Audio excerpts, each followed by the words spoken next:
Item number 6, presentation to the board by City of Monroe's Administrator Troy Hill, and I see Troy in there. Trey, would you make sure that red button's turned on in that microphone? I should have done that sooner. Great, now you do it. Yeah, get you recorded. I'm not that long. Thank you, sir. Fire away. Good morning. Well, thank you guys, thank you commissioners for allowing me the time to come talk to you. I know that I've talked to quite a few of you about the situation with the parks and about reasons that it might make sense to consider a transfer of certain parks from the county to the city. And then as a result of those conversations, we've talked about things like animal control and how we might be able to do some joint efforts there and a transfer there. So I wanted to follow up and be able to have a conversation with you about that. So just kind of thinking about, hey, why would we do it, right? So I come from a different area, obviously. I grew up in Temple, not California. But I've been in Leander, outside of Boston. Started out a small town, but grew quite a bit.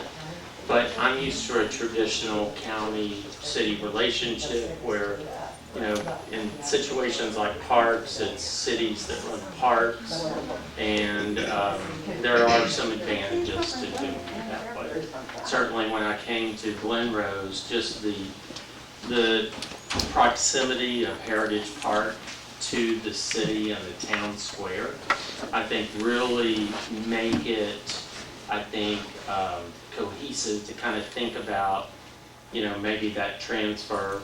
I've done some research and have found out that we would be eligible for some grants to do things like pedestrian bridges, sidewalks, really expand the park and make it totally walkable with the town square. And that's the kind of thing I think that we can do to really enhance the community and, all of our ability to enjoy what is an amazing park at Heritage Park. And, we use a company out of Granbury Public Management to do our grant.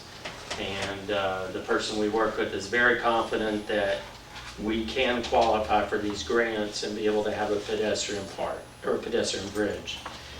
And that would link the park with town square. So when we have festivals, for instance, we can incorporate Heritage Park with it and people can go back and forth. We have people that are staying or visiting here. We see just yesterday how many people are at Big Rocks, and think about Heritage Park being able to incorporate that with the town square, that people can go back and forth. We've talked about, things like having the wine fest there, having a vegetable market. Doesn't have anything to do with farmers market here. We learn fast, don't we? We would be able to incorporate Heritage Park as a place that we can do those type of events and have that walkable whole town square that incorporates Heritage Park. So it makes sense from a lot of reasons as far as how do we enhance Glen Rose, Texas, and especially the town square. From y'all's perspective, I think it makes sense budgetary-wise. Certainly everybody's always looking at ways that you can reduce, your budget and still be able to guarantee that somebody's going to take care of the park, that it's going to be enhanced. And I will tell you that our council has given me, feedback that they think it's a great idea. Still has to be voted on. And so we still have to make that agreement and take it to council. But, I'm confident from the feedback that I've gotten that they support this. So I think Heritage Park would be an amazing thing to enhance and really just utilize it, I guess, with the town. So that was the purpose.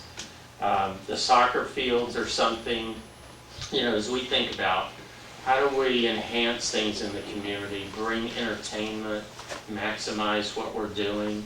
You know, I could see us, you know, building pickleball courts, expanding, you know, the soccer fields, doing tournaments. You know, I think about how to put heads in beds. I certainly think this would do it, to have soccer tournaments and be able to bring in a lot of people from the outside. I mean, we're one, as somebody whose son played soccer, you know, I can tell you it's huge. And it would be huge for this town to have tournaments here and fill up the hotels. So, you know, that to me is low-hanging fruit. And I can pledge that we would make those fields better and really give our youth that are involved in soccer, you know, as well as people that may want to get involved in pickleball. I mean, I've already seen at Massey's people out there playing all the time. It is one of the fastest growing sports in the country, and I think we can maximize that soccer field and be able to do that. So, animal control, we have had preliminary discussions. A little bit more in-depth conversation probably needed how that would work, but I think that's something that we can probably work out, and I think it would be a benefit to the city and county. So, with that, I will just entertain any questions you all may have. Yes, ma'am. I don't necessarily have a question, but I do have a concern about turning over Heritage Park to the city. There already is a link from Heritage Park to downtown with the sidewalk over the bridge there. And the county already hosts many events in that park, per se. It's the only park that we do things in, so we do this. There are a lot of events that won't be happening in that park that's been going on for several years. So I would respectfully request the commissioners to not give away Heritage Park. Soccer park, whatever else you want to give away, go ahead, but Heritage Park, to me, is one of our greatest assets. It's got the historical buildings on it. Bernard's Mill works very closely with the county, and once we finish the preservation there, we can start working on preservation of those buildings out there as well. But if this happens, that's not gonna happen. So, it's my comment. And I know one or two commissioners have been working with the city with you for a while on this, back and forth. Any other comments? Can I just address that? You bet, you bet. Oh, Sorry, just get on the phone.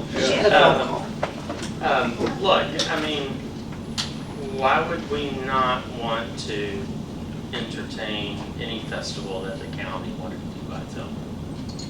I mean, I'm here talking about how to put heads in beds. Why would I want to not entertain any festival in the county for them? We want more, you know, we want to maximize the number of events that we have here. So, look, I mean, nothing would change. Whatever event you guys have, whether it's Biloxi River Fest, you name it. I mean, are we going to rope it off and not let people that don't live in the city here? I mean, that's crazy. So, I mean, we got to get past this. You know, it's mine, no, it's yours, you know. We all live in this county, even people that live in the city, right?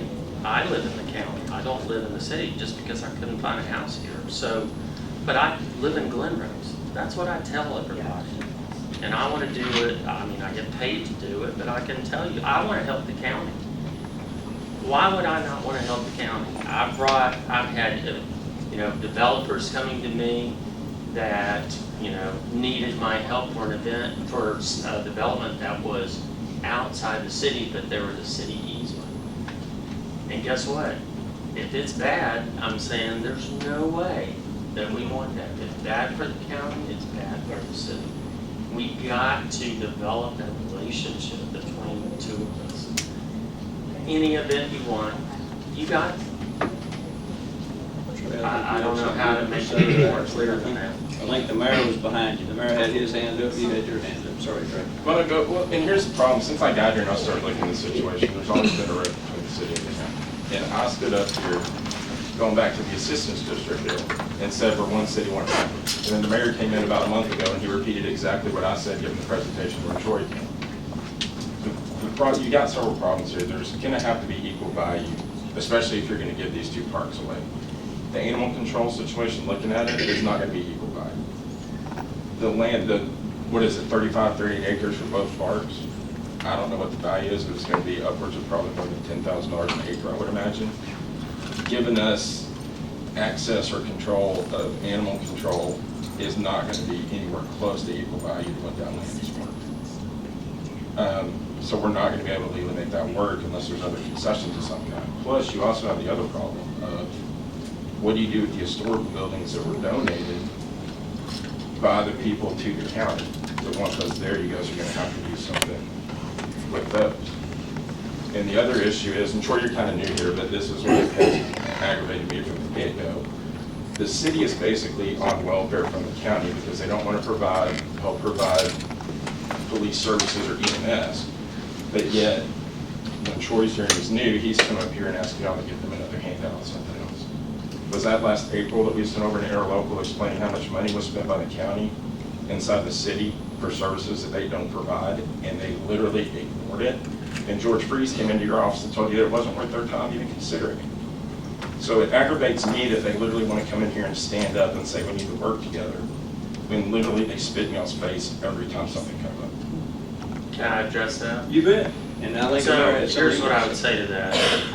I can't attest to what certain people have done. I mean, they have the right to do it.